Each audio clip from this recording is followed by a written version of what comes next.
Parfois, il y a des textes où il n'y a pas de question dans le titre. C'est donc à vous de créer votre propre problématique. Alors, comment faire? Installez-vous, je vais tout vous expliquer.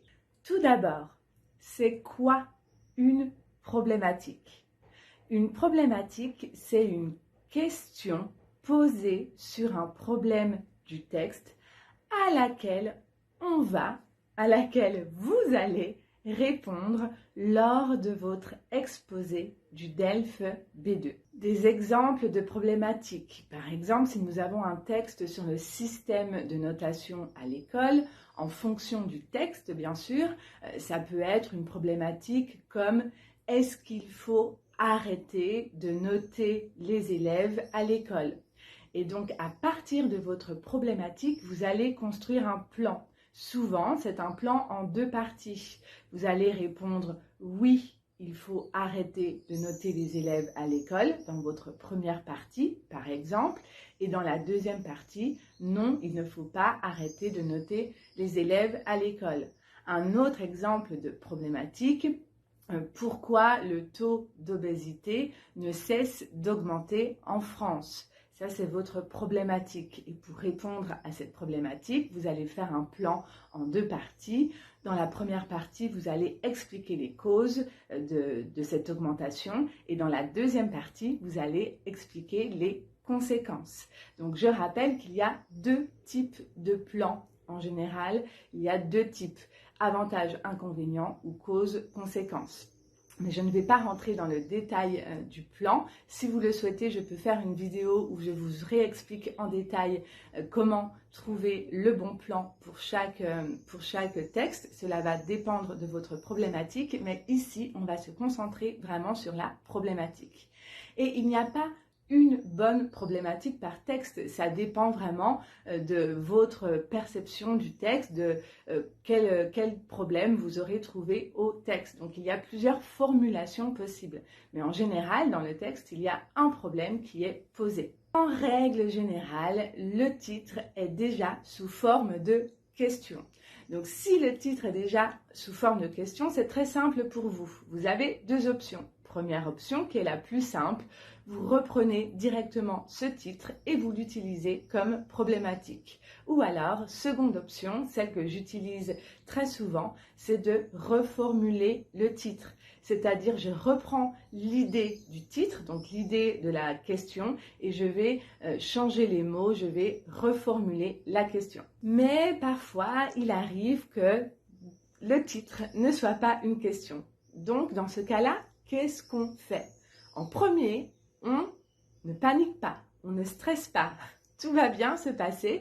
Vous allez simplement créer votre problématique. Ça sera à vous de créer la problématique. Mais ne vous inquiétez pas, c'est très facile à faire. Je vais vous montrer comment ça marche. S'il n'y a pas de question dans le titre, cela ne signifie pas qu'il n'y a pas de problème posé dans le texte. D'accord? Donc, il faut lire le texte et il faut trouver dans le texte quel est le problème posé.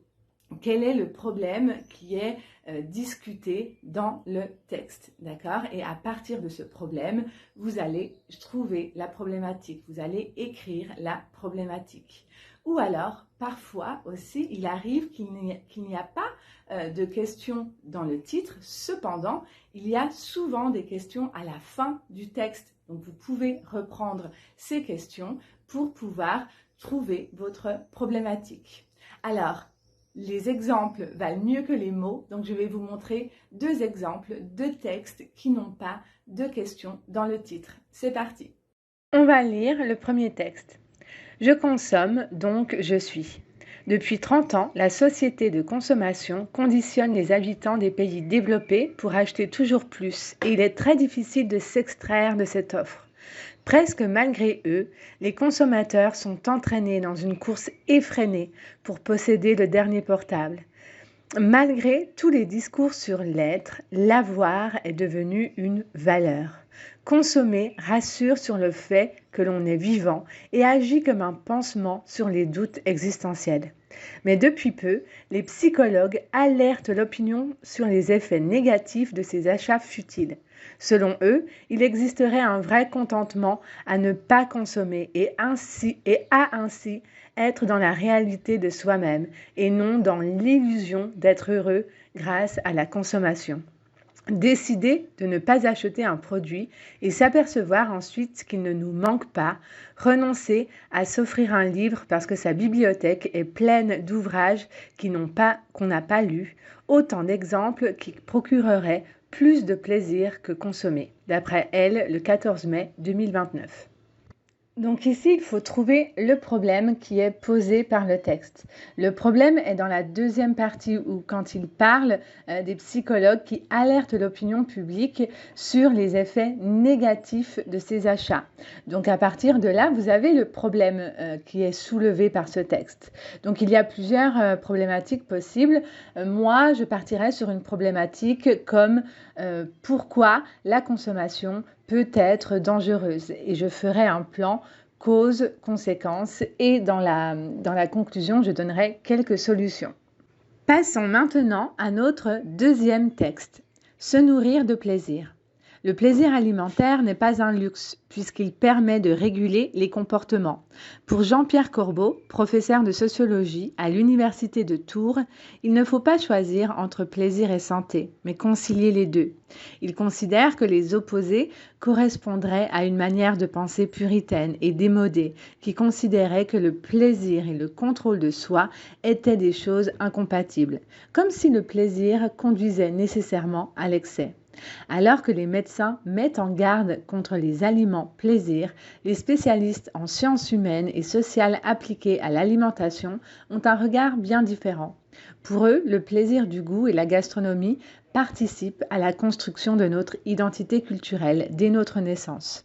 Ils marquent les bons moments qui contribuent à nous former dans notre enfance et accompagnent notre vie sociale tout au long de notre existence. Alors, pourquoi se priver du plaisir à table ?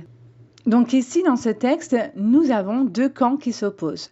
D'un côté, nous avons les spécialistes en sciences humaines et sociales appliquées à l'alimentation qui pensent que l'on peut allier le plaisir et la gastronomie. Et au contraire, nous avons les médecins qui ont une vision plus traditionnelle et qui pensent qu'il faut mettre en garde contre les aliments plaisir.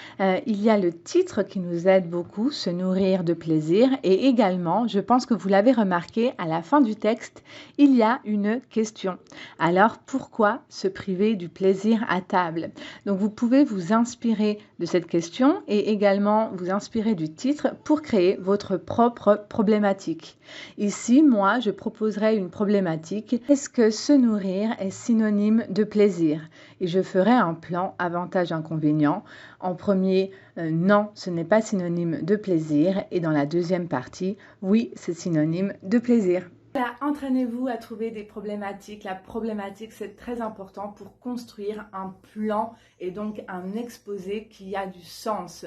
Donc la problématique, c'est vraiment la base de votre exposé. C'est comme si vous construisez une maison et que quand vous construisez la maison, les bases doivent être vraiment solides et stables. Et donc c'est la même chose pour la problématique. Plus votre problématique sera claire et simple, plus votre plan sera facile à comprendre et donc votre développement sera très agréable à écouter.